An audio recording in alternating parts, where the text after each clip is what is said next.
This morning he's in New York. Roland Martin, good morning. Tom, simple guy, happy to be here. Of course, you hear a lot of construction going outside the hotel here. It always seems like the story in New York. Of course, I'm on the VP Digital for the National Association of Black Journalists, and we do these meetings times with networks, and so we're meeting with Fox News today and also ABC, and so looking forward to You're not covering the Trump visit to the UN today? Hell no. So, no, absolutely not. Even though UN time in New York is ridiculously crazy, so I'm trying to get in and get out of what is normally a madhouse anyway. So, speaking of madhouse, that's what we're going to be seeing on Capitol Hill today and this week after the New Yorker, Ronan Farrow, and his reporting there. They dropped a second bombshell report alleging a second woman is saying that Brett Kavanaugh, the Supreme Court nominee, sexually harassed her while she was in college at Yale. The question Republicans have been fighting back. Others are saying it's time to actually postpone this. Why the rush? Should be a full investigation. Joining us right now is Kristen Clarke, the Executive Director of the Lawyers Committee for Civil Rights Under Law. And Kristen, look, folks are fighting big time. Last week, Mitch McConnell, Senate Majority Leader, said, look, I have the votes to get this through. I don't care what Democrats do. It is going to happen. Do you believe even in the face of this, do you believe they're still going to try to force this through after Thursday? No, I think this weekend was a game changer. The allegations against Brett Kavanaugh are serious, disturbing, and mounting. It's not just Deborah Ramirez, who apparently has now come forward with allegations about Kavanaugh from her time back in college at Yale. Michael Avenatti also claims that he represents a different woman with credible allegations that is not Deborah Ramirez.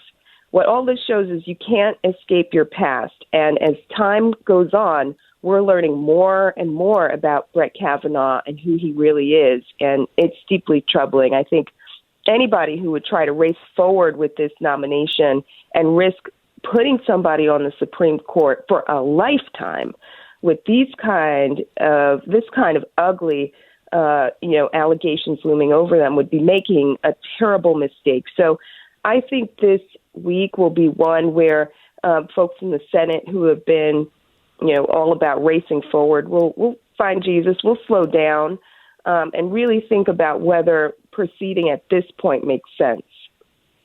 You have far more faith in these Republicans than I do. The only way I believe that happens is if you have Senators Lisa Murkowski, Susan Collins, Jeff Flake, and Bob Corker make it clear that they are not going to be voting for him if it is going to be the case.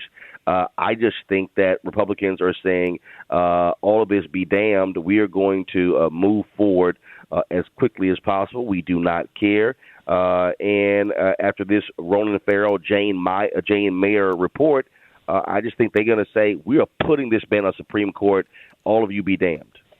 I think you're right. It's all it takes at the end of the day is 2 or 3 of them flipping and agreeing that the mounting allegations over Kavanaugh at this point doesn't that they don't make sense, that it's time for them to find a new nominee. So I'm with you there.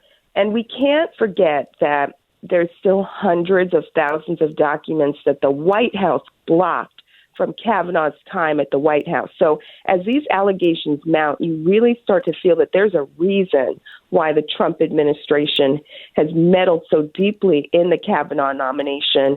There is this strong and growing feeling that there are things about Kavanaugh that they don't want the public to know. Now, Tom, I know you keep stuff. Going by the office, you got stuff. So why the hell you got calendars from when you were in high school? Kristen, look at this guy. It is as if he's been planning to be on the Supreme Court since he was in high school.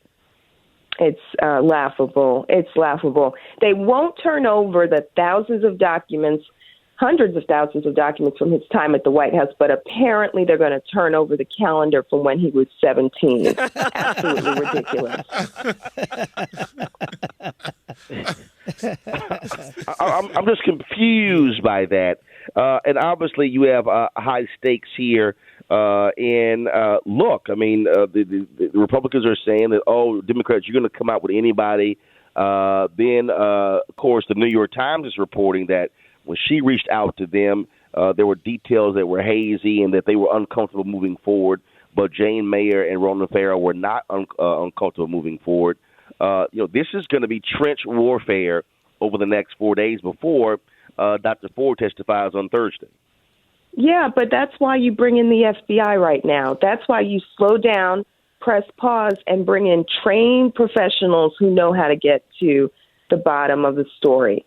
And the fact that they have grassroots staff people, taking statements from people and trying to, extract information from years ago is ridiculous. The FBI needs to brought in 27 years ago, when Anita Hill made allegations, President Bush ordered the FBI to investigate. And here we are 3 decades later, and we've turned the clock back because this White House has been unwilling to take these allegations seriously. And it's coming back to haunt them. So do you think that as of result, what has come out last night, that then now the FBI consideration will grow even greater, the call for it? It should, and there are more and more people calling for the FBI to investigate. They absolutely should. Now we have not just Deborah Ramirez, but Michael Avenatti claims he knows a woman. The FBI needs to come in and bring their skilled professionals to bear to get to the bottom of what happened here. This is a lifetime appointment on our nation's highest court. They hear incredibly important civil rights cases in our country. The stakes are too high, and we shouldn't take this lightly. Well, look, you got Trump, who despises the FBI, and so we know damn well he ain't calling for that with how he treated. Kristen Clarke, how can folks support the work that you guys do? You can visit our website at www.lawyerscommittee.org. Help support the fight by hitting that donate button today.